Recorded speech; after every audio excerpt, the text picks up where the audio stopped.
चलो ठीक है, तो स्टार्ट करते हैं आज की क्लास। आज की क्लास में हम पढ़ने वाले हैं सिकल सेल एनीमिया के बारे में, जिसे हिंदी में कहते हैं दात्र कोशिका अरक्तता। बच्चों देखो, जो भी आपके जेनेटिक डिसऑर्डर मैं पढ़ा रही हूँ ना, उससे रिलेटेड आपके काफ़ी क्वेश्चन पूछे जाते हैं। ठीक है, उससे रिलेटेड आपको एक ना एक क्वेश्चन ज़रूर देखने को मिल जाएगा, और ये बहुत ही आसान टॉपिक होता है। आप बस मेरे लेक्चर भी देखते जाओगे तब भी आपको आसानी से ये चीज़ें याद होती जाएंगी और समझते जाओगे आप। ठीक है, तो आप लेक्चर्स को ज़रूर देखो, और इस पे रिलेटेड क्वेश्चन भी करवाए जाते हैं। मैंने क्वेश्चन भी कुछ आपको पिछले लेक्चर में प्रैक्टिस करवाए थे लास्ट में। आई होप आपने वो क्वेश्चन देखे होंगे। उस तरह के क्वेश्चन पूछने की संभावना बहुत ज़्यादा होती है, तो आप उन क्वेश्चन को ज़रूर देखो।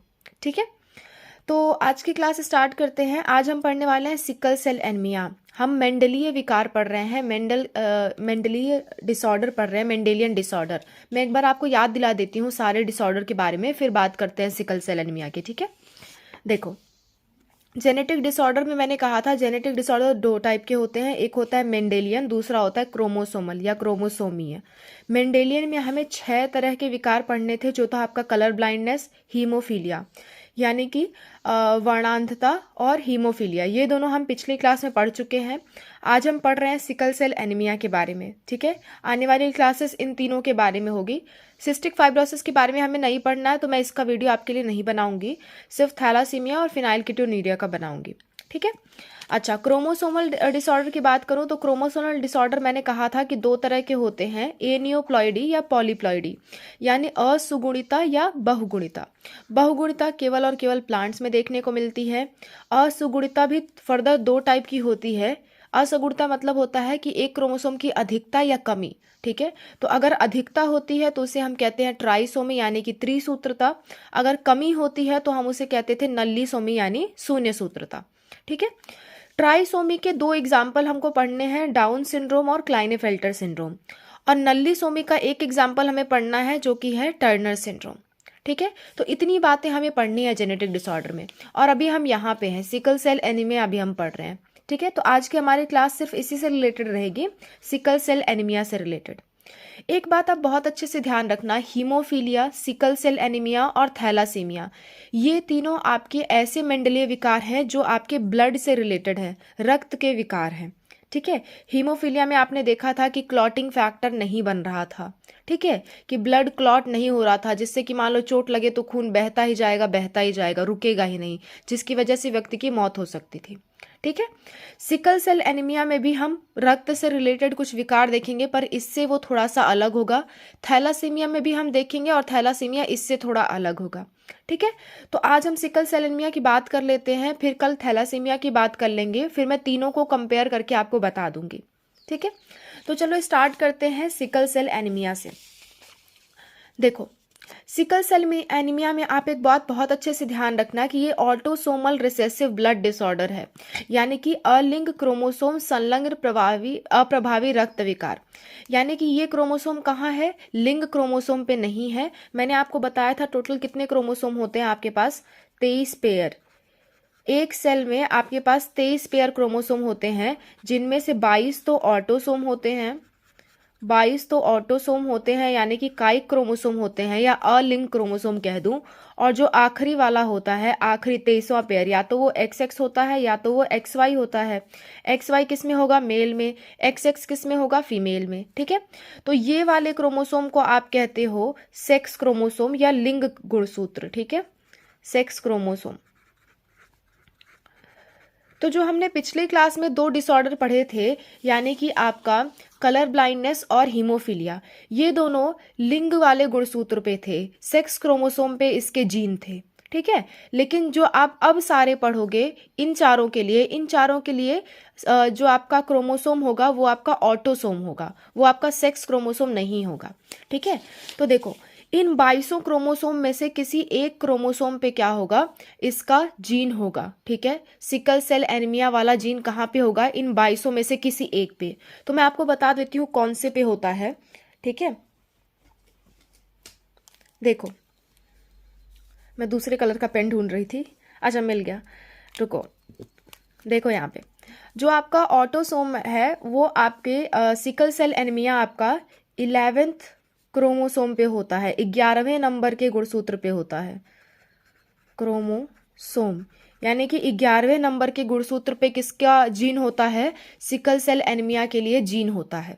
ठीक है, आपसे पूछा जाए कि कौन से क्रोमोसोम में विकार आया है, तो आप कहोगे 11वें क्रोमोसोम में। 11वें क्रोमोसोम में एक जीन है जिसको हम कहते हैं सिकल सेल, जिसे हम कहते हैं हीमोग्लोबिन का जीन। ठीक है, हीमोग्लोबिन का जीन।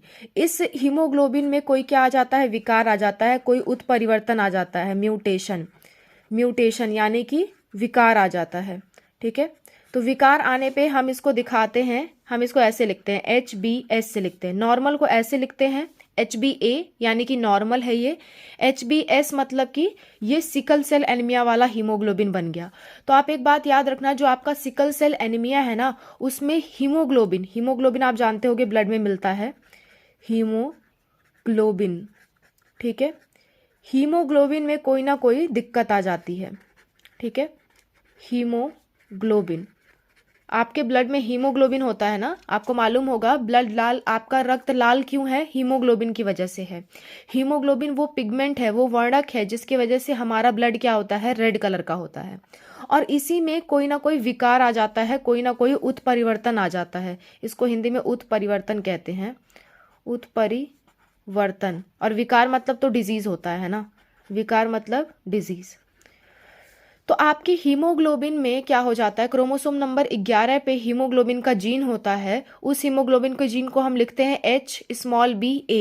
Hb मतलब हीमोग्लोबिन से ना ये वर्ड आया है। ठीक है, HbA मतलब कि ये नॉर्मल है। इसमें कोई ना कोई उत्परिवर्तन आ गया, कोई ना कोई विकार आ गया, जिसकी वजह से वो HbS बन गया।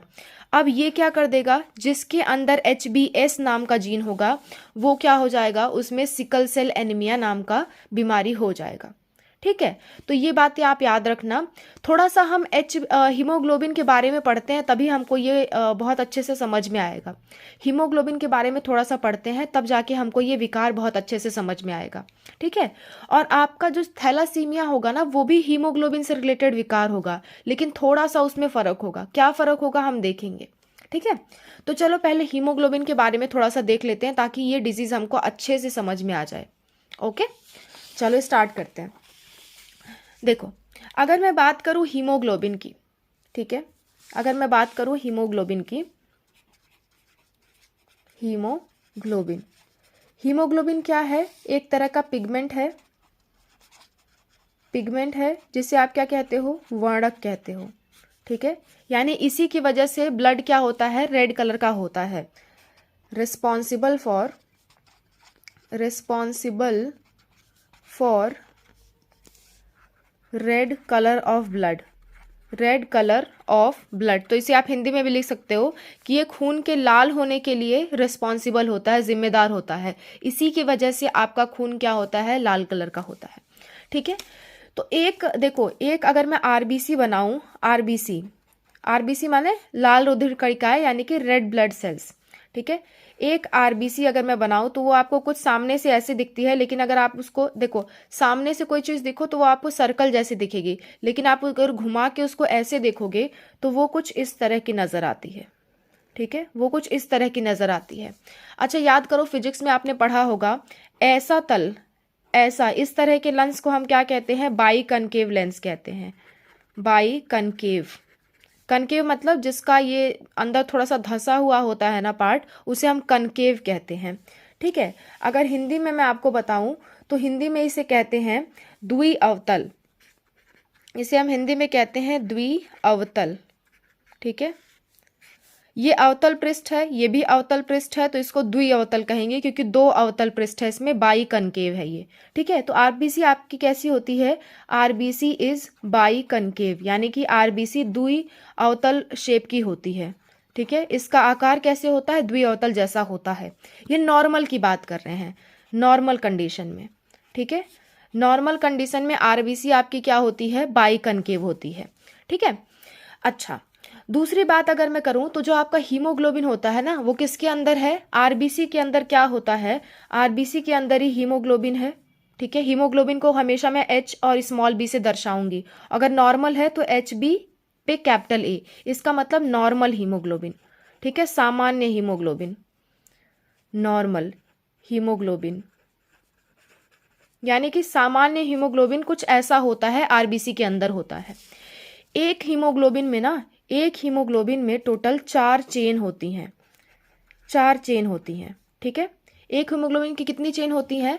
4 चेन होती हैं। 2 चेन होती हैं, 2 चेन को हम कहते हैं अल्फा चेन, ठीक है, alpha globin chain, alpha globin chain, Hindi में भी इसे अल्फा ग्लोबिन चेन ही कहते हैं, आप इसको लिख के अल्फा ग्लोबिन चेन लिख सकते हो। और 2 चेन होती हैं आपकी, 2 चेन होती हैं बीटा ग्लोबिन चेन। टोटल कितनी चेन है? 4 चेन, यानी 4 चेन से मिलकर के ये बना होता है, ठीक है। अगर मैं हीमोग्लोबिन दिखाऊं तो हीमोग्लोबिन में एक आयरन होता है और ऐसे ऐसे 4 चेन होती हैं, ठीक है। 2 अल्फा चेन होंगी, 2 बीटा चेन होंगी। बात समझ में आई? अच्छा, आपको पता है हमारे शरीर में जो भी चीज़ें हैं उसके लिए कोई ना कोई जीन रिस्पॉन्सिबल होता है। जैसे मैं आपको बार बार बता चुकी हूँ, अगर मेरे बालों का कलर ब्लैक है यानी कि मेरे पास जीन है कि मेरे बालों का कलर ब्लैक होगा, ठीक है। मेरी आईज़ का कलर अगर ब्लैक है यानी कि मेरे पास ब्लैक आई के लिए कोई जीन है। मेरे अंदर कोई भी एंजाइम प्रेजेंट है तो उसके लिए मेरे अंदर कोई जीन होगा, तभी वो एंजाइम बना है, ठीक है। हर एक व्यक्ति के अंदर जो भी चीज़ें आपको दिख रही हैं या नहीं भी दिख रही हैं, उन सब चीज़ों के लिए जीन होता है हमारे अंदर, ठीक है। तो जाहिर सी बात है इसके लिए भी जीन होगा, हीमोग्लोबिन बनने के लिए भी हमारे अंदर क्या होगा? जीन होगा। तो अल्फा चेन के लिए, अल्फा चेन बनने के लिए हमारे पास 2 जीन होते हैं और बीटा चेन के लिए हमारे पास 1 जीन होता है। तो मैं उस जीन का नाम यहाँ लिख देती हूँ कि अल्फा चेन के लिए 2 जीन होते हैं, ठीक है, जिसका नाम होता है HBA1 पहला जीन और दूसरा जीन होता है HBA2, ठीक है। और इसके लिए आपके पास एक ही जीन होता है बीटा चेन के लिए, जो कि होता है आपका HBB, ठीक है। ये आपका जीन का नाम है, ये क्या है? जीन के नाम है, ठीक है। मैंने आपको कहा कि कोई भी चीज़ आपके शरीर के अंदर है तो उसके लिए कोई ना कोई जीन होगा। अब ये जीन कहाँ पे है? ये सारे जीन क्रोमोसोम नंबर, ये वाले जो जीन है, ये वाला जो बीटा वाला जीन है वो आपका होता है क्रोमोसोम नंबर 11 पे, क्रोमोसोम नंबर 11 पे, और ये वाला जीन होता है आपका क्रोमोसोम नंबर 16 पे, ठीक है। तो ये वाली बात तो हम इस में नहीं करेंगे क्योंकि आपकी जो सिकल सेल एनीमिया होती है वो बीटा ग्लोबिन चेन से रिलेटेड होती है, पर आप इसको अच्छे से याद रखो क्योंकि आपको थैलासीमिया समझने में ये मदद करेगा। अभी मैं आपको हीमोग्लोबिन पढ़ा रही हूँ तो मेरी जिम्मेदारी है कि मैं आपको पूरी तरह से इसे पढ़ाऊँ, ठीक है। तो देखो, शुरू से एक बार देख लेते हैं हमने क्या क्या देखा। हीमोग्लोबिन की हम बात करें, हीमोग्लोबिन एक तरह का वर्णक है यानी कि पिगमेंट है, जिसकी वजह से ब्लड क्या होता है? लाल कलर का होता है। ऐसा हमारा खून ऐसे ही लाल थोड़ी होता है, उसके लिए कोई ना कोई तो जिम्मेदार होगा, तो वो कौन है? हीमोग्लोबिन, ठीक है। अच्छा, हीमोग्लोबिन कहाँ होता है? हमारे लाल रुधिर कणिकाओं में होता है, आरबीसी में होता है, ठीक है। आरबीसी का शेप कैसा होता है? आरबीसी बाइकनकेव शेप की होती है, उसका आकार द्विअवतल आकार का होता है, ठीक है। एक आरबीसी के अंदर कई सारे हीमोग्लोबिन हो सकते हैं। एक हीमोग्लोबिन, नॉर्मल हीमोग्लोबिन को हम HbA से दर्शाते हैं, और हीमोग्लोबिन के अंदर 4 चेन होती हैं, ठीक है। कितनी चेन होती हैं? 4 होती हैं। 2 चेन होती हैं अल्फा ग्लोबिन की, 2 चेन होती हैं बीटा ग्लोबिन की। इन्हीं चारों चेन से मिल करके क्या बनता है? हीमोग्लोबिन बनता है, ठीक है। अल्फा ग्लोबिन चेन को कोड करने वाला जो जीन है वो है आपका HbA1 HbA2, 2 जीनों से कोड करते हैं, और कौन से क्रोमोसोम पे है? क्रोमोसोम नंबर 16 पे ये जीन है, ठीक है। कहीं तक कोई जीन स्थित होंगे, जीन ऐसे हवा में थोड़ी होंगे, क्रोमोसोम पे ही होंगे। ये बात मैं आपको बहुत पहले बता चुकी हूँ, फर्स्ट लेक्चर में ही, है ना। बीटा ग्लोबिन चेन जो है, बीटा ग्लोबिन चेन के लिए आपके पास एक ही जीन होता है जो कि होता है HBB, जो कि स्थित होता है क्रोमोसोम नंबर 11 पे, ठीक है। तो आपका जो सिकल सेल एनीमिया होता है ना, सिकल सेल एनीमिया यानी कि दात्र कोशिका, अभी मैंने आपको बताया था, दात्र कोशिका अरक्तता, ठीक है, यानी कि सिकल सेल एनीमिया। एनीमिया मतलब होता है अरक्तता, यानी कि ब्लड की कमी हो जाएगी आपको, और दात्र मतलब होता है कि हंसिए के आकार का। आपकी जो आरबीसी अभी बाइकनकेव शेप की दिख रही है वो कैसे हो जाएगी? हंसिए के आकार की हो जाएगी। धान वगैरह काटने के लिए एक इस तरह का हंसिया होता है ना जिससे आप काटते हो, उस तरह की आरबीसी दिखने लगती है, इसलिए इसको सिकल या दात्र कोशिका कहा जाता है, ठीक है। अभी कैसे होगा अभी हम समझ रहे हैं। तो इतना जानो कि इसमें क्या होता है, हीमोग्लोबिन की जो बीटा चेन होती है, बीटा चेन होती है, इसमें कोई ना कोई गड़बड़ी आ जाती है। ठीक है, हीमोग्लोबिन की बीटा चेन में कोई ना कोई गड़बड़ी आ जाती है। क्या गड़बड़ी आती है अभी हम देखेंगे। ठीक है, तो इतनी बातें आपको समझ में आ गई, हीमोग्लोबिन आपको पूरा समझ में आ गया होगा। इसको आप बहुत अच्छे से नोट करना, अगले लेक्चर में भी ये काम आएगा। ठीक है, अगले लेक्चर में मैं आपको ये बताऊंगी नहीं, या हो सकता है बताऊं भी, मेरी आदत ही है कोई भी चीज़ शुरू करने से पहले मैं आपको उसके बारे में डिटेल देती हूँ। ठीक है, तो एक बार आप इसको बहुत अच्छे से नोट कर लो, फिर हम आगे बढ़ते हैं, देखते हैं आगे क्या होने वाला है। ठीक है, चलो देखो अब क्या होगा। जो आपका सिकल सेल एनीमिया है, ठीक है, सिकल सेल एनीमिया मैं शॉर्ट में लिख रही हूँ, यानी कि दात्र कोशिका अरक्तता। इसमें क्या होता है, इसमें क्रोमोसोम नंबर 11 का जीन में म्यूटेशन हो जाता है, यानी कि उत्परिवर्तन हो जाता है। ठीक है, म्यूटेशन हो जाता है, ठीक है, यानी कि उत्परिवर्तन हो जाता है। ठीक है, और क्रोमोसोम नंबर को कौन सी जीन को क्रोमोसोम नंबर पे कौन सी ग्लोबिन चेन बनती थी, बीटा ग्लोबिन। देखो क्रोमोसोम नंबर पे कौन सी थी, बीटा ग्लोबिन। यानी कि आपसे पूछा जाएगा कि कौन सी ग्लोबिन चेन में विकार आया है, अल्फा की बीटा, तो आप कहोगे बीटा में। ठीक है, तो दूसरी पॉइंट आप नोट करोगे कि सिकल सेल एनीमिया में बीटा ग्लोबिन चेन में विकार आ जाता है। ठीक है, कोई ना कोई गड़बड़ी आ जाती है। विकार मतलब कोई ना कोई दिक्कत, आग लिख दिया मैंने, आ जाता है। ठीक है, बीटा ग्लोबिन चेन, ये बात आप बहुत अच्छे से याद रखना, अल्फा में नहीं, सिकल सेल एनीमिया में बीटा चेन में कोई ना कोई विकार आ जाता है। ठीक है, और वह विकार कैसा होता है, यह एक गुणात्मक विकार है, गुणात्मक यानी कि क्वालिटेटिव डिसऑर्डर। ठीक है, यह क्या है, एक गुणात्मक विकार है, यानी कि क्वालिटेटिव डिसऑर्डर है। ठीक है, अब क्वालिटेटिव डिसऑर्डर क्या होता है, अगर मैं आपको बीटा ग्लोबिन की चेन बताऊं, मैंने आपको जीन तो बता दिया था कि HBB जीन होता है। ठीक है, तो देखो जो आपका एक मैं आपको चीज़ बताती हूँ। देखो जैसे मान लो ये DNA है, ठीक है, ये क्या है, DNA है। DNA में 2 धागे होते हैं, मैं आपको बहुत पहले बता चुकी हूँ। ठीक है, फिर ये क्या है, आपका DNA है। DNA से बनता है आपका mRNA, और mRNA से क्या बनता है, कोई ना कोई प्रोटीन बनता है। ठीक है, mRNA से कोई ना कोई प्रोटीन बनता है। DNA पे नाइट्रोजनी बेस होते हैं, मैं आपको बता चुकी हूँ, और 3 नाइट्रोजनी बेस से एक जीन बनता है। जैसे मान लो यहाँ पे मैं लिखूंगी GAG क्या है, एक जीन है। ठीक है, एक जीन का कोड है, और ये कौन सा जीन है, आपका हीमोग्लोबिन HBB, यानी कि बीटा चेन वाले का जीन है, बीटा ग्लोबिन चेन का जीन है। ठीक है, बीटा ग्लोबिन चेन। ठीक है, इसका जीन क्या है, GAG है। ठीक है, GAG में विकार आ जाता है, ए की जगह क्या आ जाता है, ए की जगह देखो ये नॉर्मल कंडीशन थी। ठीक है, और ये क्या हो गया, सिकल सेल एनीमिया वाली कंडीशन। इसमें GAG की जगह क्या आ जाएगा, GTG आ जाएगा। ठीक है, क्या आ जाएगा, GTG आ जाएगा, जिसकी वजह से प्रोटीन क्या बनेगी, अब जो प्रोटीन बनेगी, प्रोटीन क्या मतलब कि beta globin chain.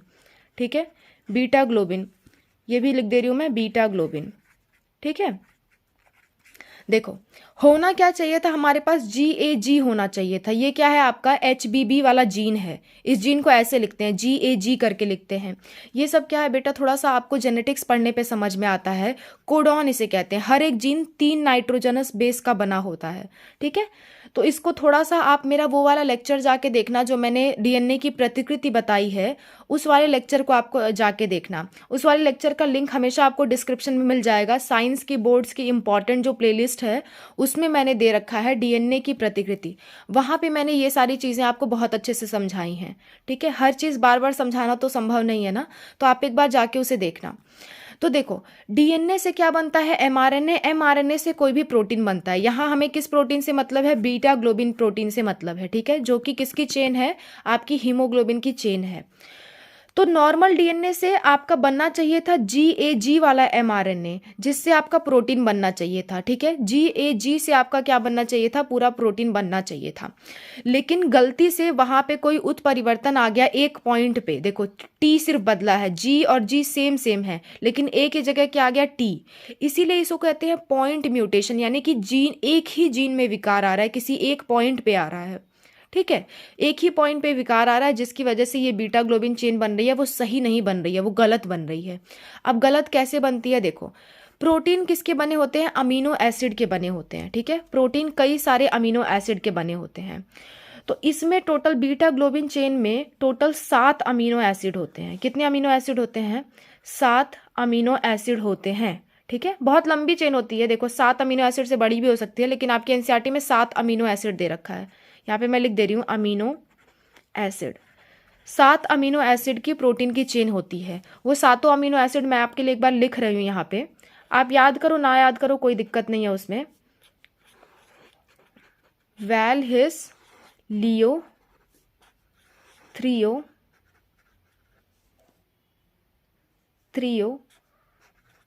Pro, glue, ठीक है। ऐसी आपकी चेन होती है। और दूसरी वाली देखो, इसका जो छठवीं पोजीशन है, यानी कि ये पहली हो गई, ये दूसरी, ये तीसरी, ये चौथी, ये पांचवी, ये छठवीं पोजीशन पे क्या होना चाहिए था, ग्लू मतलब कि ग्लूटामीन, ठीक है। ये अमीनो एसिड का नाम है, ग्लूटामीन होना चाहिए था। लेकिन GAG के कारण ग्लूटामीन बनता है, ये आपका नॉर्मल कंडीशन है। लेकिन इसमें क्या हो जाएगा, इसमें छठवीं पोजीशन पे, मैं सब कुछ वैसे एक बार फिर से लिख दे रही हूँ आपके लिए, वैल, हिस, लियो, थ्रियो, प्रो, यहाँ पे आ जाएगा वैल और फिर आएगा आपका ग्लू, ठीक है। देखो छठवीं पोजीशन पे यहाँ पे क्या हो गया है, यहाँ पे अगर मैं गिनती करूँ 1 2 3 4 5 6, छठवीं पोजीशन पे क्या आ गया है, वैलीन आ गया है। होना क्या चाहिए था, होना चाहिए था छठवीं पोजीशन पे ग्लूटामीन, लेकिन आ क्या गया, वैलीन, ठीक है। तो आप कहोगे क्या, आप कहोगे सिकल सेल एनीमिया में बीटा ग्लोबिन की चेन में छठवीं पोजीशन पे ग्लूटामीन की जगह क्या आ जाता है, वैलिन, जिसकी वजह से यह विकार होता है, ठीक है। तो मैं आपको एक लाइन भी लिखवा दूंगी अभी कि इसमें होता क्या है वास्तव में सिकल सेल एनीमिया में क्रोमोसोम नंबर 11 पे म्यूटेशन हो जाता है, उत्परिवर्तन हो जाता है, जिसकी वजह से mRNA पे GAG की जगह क्या आ जाएगा, GTG आ जाएगा। और इसकी वजह से छठवीं पोजीशन पे ग्लूटामीन की जगह क्या आ जाएगा, वैलिन, ठीक है। तो आप एक बात बहुत अच्छे से ध्यान रखोगे, बहुत इंपॉर्टेंट बात है ये, कि बीटा ग्लोबिन चेन पे छठवीं पोजीशन पे ग्लूटामीन की जगह वैलिन आने के कारण सिकल सेल एनीमिया होता है, ठीक है। तो इतनी बात अगर आपको समझ में आ रही है तो कहीं कोई दिक्कत नहीं है। आप चाहो तो इस पूरे सीक्वेंस को याद कर लो, अगर आप नीट एग्जाम देने वाले हो तो आप इस पूरे सीक्वेंस को याद कर लो। मैंने इसे बहुत आसानी से याद किया है, वैल हिस लियो थ्रियो प्रो गुलू, ठीक है, या वैल हिस लियो थ्रियो प्रो वैल गुलू है तो खुशी सा दिख रहा है, यानी कि ये नॉर्मल है, और ये वाला क्या है, सिकल सेल एनीमिया वाला है, ठीक है। तो आप छठवीं पोजीशन बस याद रखो, तभी आपका काम चल जाएगा। मैं एक लाइन लिखवा रही हूँ आपको इसके लिए, तो वो लाइन मेरे साथ लिख लो, ठीक है। तो सिकल सेल एनीमिया में क्या होता है, सिकल सेल एनीमिया यानी कि दात्र कोशिका अरक्तता में क्या होता है, इसमें बीटा ग्लोबिन चेन में गुणात्मक विकार आ जाता है। गुणात्मक मतलब उसकी क्वालिटी बदली है, उसकी संख्या नहीं बदली है, उसकी संख्या में हमने परिवर्तन नहीं किया है। गुणात्मक मतलब क्वालिटेटिव, ठीक है, क्वालिटेटिव डिसऑर्डर, गुणात्मक विकार आ जाता है, ठीक है। और इसमें क्या होगा, इसमें बीटा ग्लोबिन चेन में छठवीं यानी कि सिक्स्थ पोजीशन पर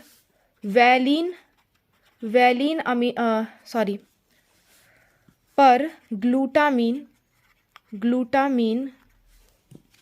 amino acid, glutamine amino acid, amino acid को हिंदी में अमीनो अम्ल कहते हैं।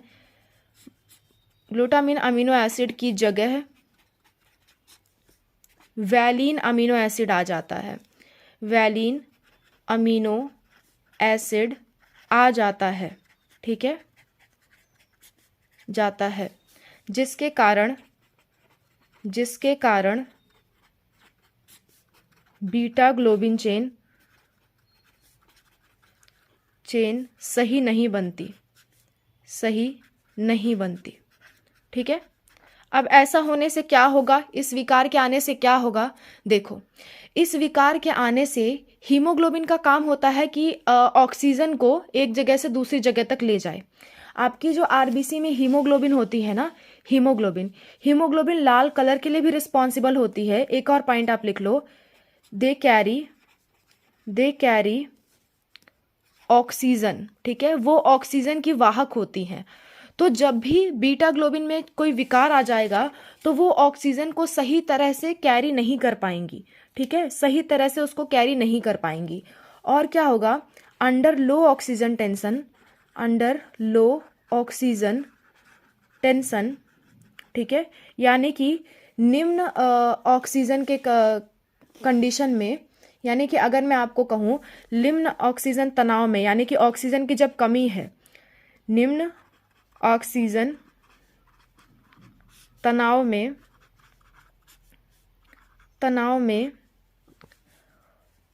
में, ठीक है, म्यूटेटेड हीमोग्लोबिन, यानी कि हीमोग्लोबिन एस हम दिखाते हैं ना उसको, म्यूटेटेड हीमोग्लोबिन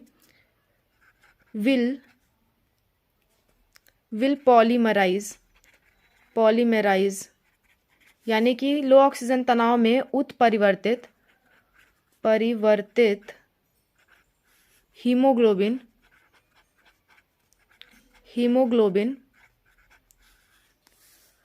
का बहुलकीकरण हो जाता है, जिसके कारण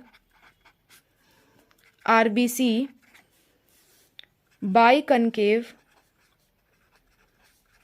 शेप से सिकल सेल के शेप की हो जाएगी, ठीक है। अच्छा, इसका मतलब क्या हुआ, एक बार समझ लेते हैं। देखो क्या होगा कि सिकल सेल एनीमिया में बीटा ग्लोबिन चेन में गुणात्मक विकार आ जाएगा। क्या उसकी संख्या में बदलाव हुआ है? नहीं, उसकी गुणात्मक विकार हुआ है, यानी कि ग्लूटामिन की जगह क्या आ गया है, वैलिन आ गया है। इसमें छठवीं पोजीशन पे, ये पोजीशन पे आप याद रखोगे कि छठवीं पोजीशन पे क्या हुआ है, ग्लूटामिन की जगह वैलिन आया है। छठवीं पोजीशन पे ग्लूटामिन की जगह क्या आया है, वैलिन आया है, यानी glutamine is replaced by valine. इस लाइन को आप बहुत अच्छे से याद रखना। इसकी वजह से क्या हो जाएगा, बीटा ग्लोबिन चेन सही नहीं बनेगी, और आपका ऐसा हीमोग्लोबिन जिसमें बीटा ग्लोबिन चेन सही नहीं बनी है उसको आप म्यूटेटेड हीमोग्लोबिन कहोगे, यानी कि उत्परिवर्तित हीमोग्लोबिन कहोगे, ठीक है। और उसको हम दिखाते हैं HB पर स्मॉल s, ऐसे हम उसको दिखाते हैं, ठीक है। तो देखो, तो क्या होगा, इससे क्या होगा, ऐसा होने से ऐसी वाली हीमोग्लोबिन क्या होगी, ऑक्सीजन की जब कमी होगी शरीर में तो ये वाली हीमोग्लोबिन जिस भी आरबीसी के अंदर होगी वो सिकल शेप की हो जाएंगी। यानी कि नॉर्मल आरबीसी आपके किनारे से ऐसे दिखती थी, बाइकनकेव दिखती थी ना, बाइकनकेव दिखती थी, बाइकनकेव नजर आती थी आपको हीमोग्लोबिन। ये बाइकनकेव से क्या हो जाएगी, जैसे ही ऑक्सीजन की कमी आ जाएगी, ऑक्सीजन की कमी, ठीक है, ऑक्सीजन की कमी आएगी शरीर के अंदर, तो क्या होगी, ये कुछ इस तरह से बन जाएगी, इस तरह से बन जाएगी। तो कैसे दिख रही है आपको, सिकल शेप, सिकल शेप, यानी कि हंसिए के आकार का, दांत मतलब होता है हंसिए के आकार का, हंसिए के आकार का, ठीक है। तो ये क्या हो जाएगी, ये बाइकनकेव से हो जाएगी सिकल शेप की। ठीक है, सिकल शेप की हो जाएगी, इसीलिए हम इसे क्या कहते हैं, सिकल सेल एनीमिया। और जब ये ऐसे शेप की हो जाएगी तो अब ये ऑक्सीजन को कैरी नहीं कर सकती, जिसकी वजह से शरीर में क्या हो जाएगी, हम मानेंगे कि ब्लड की कमी हो गई है और ऑक्सीजन को वो कैरी नहीं कर पा रही। ठीक है, तो इसीलिए इसे कहते हैं दात्र कोशिका अरक्तता, यानी कि दांत जो आपकी आरबीसी है वो दात्र के शेप की हो गई है, यानी कि हंसिए के आकार की हो गई है, और इसकी वजह से ब्लड अपना काम नहीं कर पा रहा, तो हमें लगेगा कि हमारे शरीर में ब्लड की कमी हो गई है, ये कोशिकाएं खराब हैं, ये हमारे काम की नहीं है। तो हमारी आरबीसी जब ऐसी हो जाएंगी तो हमारी बॉडी के अंदर ब्लड की कमी हो जाएगी, इसीलिए कहते हैं अरक्तता, यानी कि एनीमिया। एनीमिया मतलब होता है अरक्तता। ठीक है, तो एक बार फिर से मैं आपको बता दे रही हूँ हुआ क्या क्या है। देखो, सिकल सेल एनीमिया में बीटा ग्लोबिन चेन में गुणात्मक विकार आ गया है, यानी कि उसका संख्या में परिवर्तन नहीं हुआ है, उसमें ग्लूटामीन की जगह क्या आ गया है, वैलिन आ गया है 6वीं पोजीशन पे, जिसके कारण अगर आपकी बॉडी में ऑक्सीजन की कमी होती है तो आपकी वो आरबीसी जिसके अंदर ये वाला ग्लोबिन चेन है जिसमें वैलिन आया हुआ है, ठीक है, इस वाले ग्लोबिन चेन के हीमोग्लोबिन क्या हो जाएंगे, पॉलीमराइज हो जाएंगे, इकट्ठे हो जाएंगे, जिसकी वजह से आरबीसी बाइकनकेव यानी द्विअवतल ना रह करके कैसी हो जाएगी, दात्र शेप की हो जाएगी, सिकल शेप की हो जाएगी। और अब ये आरबीसी ऑक्सीजन को कैरी नहीं कर सकती, जिसकी वजह से आपकी बॉडी को लगेगा कि उसके अंदर आरबीसी की कमी हो गई है, इसीलिए इसे कहते हैं दात्र कोशिका अरक्तता, यानी कि सिकल शेप एनीमिया। अरक्तता मतलब ब्लड की कमी, एनीमिया मतलब ब्लड की कमी। ठीक है, तो यही चीज होता है आपका सिकल सेल एनीमिया में। एक बात और छूट रही है, वो भी मैं आपको बता देती हूँ। यहाँ पे जो मैंने आपको बताया है ऑटोसोमल रिसेसिव। अब रिसेसिव डिसऑर्डर का क्या मतलब है, ऑटोसोमल मतलब तो आप समझ गए कि ऑटोसोम पे उसका क्रोमोसोम स्थित है। ब्लड डिसऑर्डर समझ गए कि ये खून से रिलेटेड आपका विकार है, रक्त विकार है, ठीक है। लेकिन ये रिसेसिव क्या है, रिसेसिव भी मैं आपको बता देती हूँ। मैंने आपको बताया है क्रोमोसोम हमेशा कैसे होते हैं, पेयर में होते हैं, ठीक है, क्रोमोसोम पेयर होते हैं। तो क्रोमोसोम नंबर जो 11 है, क्रोमोसोम नंबर 11 है, उसका भी पेयर होगा, ठीक है, वो भी पेयर में होगा। तो ये देखो, ये जो पेयर में क्रोमोसोम है, इसमें देखो एक जीन यहाँ पे होगा, एक जीन यहाँ पे होगा, हमेशा जीन इकट्ठे पाए जाते हैं, ठीक है। जैसे मान लो हीमोग्लोबिन का जीन एक यहाँ पे है, एक यहाँ पे है, सॉरी ये जीन है, जीन का एक अलील यहाँ पे है, एक अलील यहाँ पे है। तो क्या होगा, जैसे मान लो यहाँ पे हीमोग्लोबिन ए वाला जीन है I am sorry, haemoglobin A, यानी कि ए मतलब नॉर्मल मैंने आपको बताया था, और यहाँ पे हीमोग्लोबिन एस वाला जीन है, ठीक है। तो ए वाला नॉर्मल है, ए वाला प्रभावी है, यानी कि इसके प्रेजेंस में इसका प्रभाव नहीं नजर आएगा। यानी अगर किसी व्यक्ति में HbA है तो वो क्या होता है, नॉर्मल होता है, सामान्य होता है, ठीक है। लेकिन किसी में HbS है तो वो सामान्य तो दिखेगा, लेकिन क्या होगा, वाहक होगा। देखो, मैंने आपको पिछले क्लास में बताया था, जो आपका वो था, क्या बोलते हैं, लिंग संलग्न था, उसमें सिर्फ और सिर्फ महिलाएं वाहक होती थी, लेकिन इसमें महिला हो चाहे पुरुष हो, मेल हो या फीमेल हो, दोनों वाहक हो सकते हैं, क्योंकि इसमें जीन कहाँ स्थित है, ऑटोसोम पे। तो ऑटोसोम पे हमेशा याद रखना कि कोई जीन अगर ऑटोसोम पे है तो उसमें महिला एवं पुरुष, ठीक है, पुरुष दोनों वाहक हो सकते हैं, दोनों वाहक हो सकते हैं। लेकिन जो आपका लिंग संलग्न होता है उसमें सिर्फ और सिर्फ महिला वाहक होती है, क्योंकि इसमें वाहक होने के लिए 2 जीन होना चाहिए, इसमें एक्स का 2 क्रोमोसोम होना चाहिए, इसमें एक्स का 1 ही क्रोमोसोम होता है, इसलिए वहां पे सिर्फ महिला वाहक थी।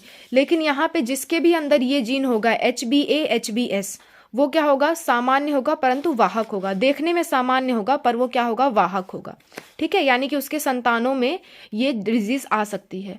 और जिसमें HbS है, यानी कि वो क्या है, विकार से ग्रसित है, ठीक है।